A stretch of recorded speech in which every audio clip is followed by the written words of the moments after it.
मुंबई महानगरपालिकेच्या आगामी निवडणुकाच्या पार्श्वभूमीवर राजकीय वातावरण तापू लागले आहे।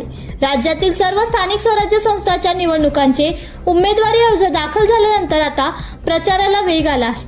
मुंबई महानगरपालिकेची निवडणूक यदा विशेष लक्षवेधी ठरणार असून एका बाजूला ठाकरे बंधूची तथाकथित मराठी अस्मिता तर दुसऱ्या बाजूला भाजप शिवसेना महायुतीचा विकास मुद्दा असा थेट सामना पाहायला मिळणार आहे।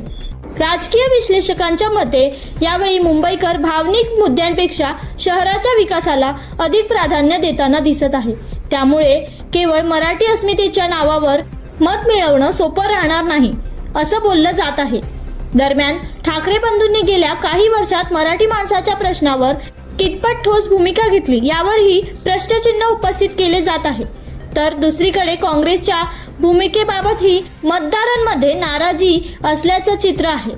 एकंदरीत पाहता येणारी मुंबई महानगरपालिका निवडणूक ही केवळ राजकीय लढत नसून मुंबईकरांचा विकास आणि नेतृत्वाबाबतचा स्पष्ट निर्णय असणार आहे।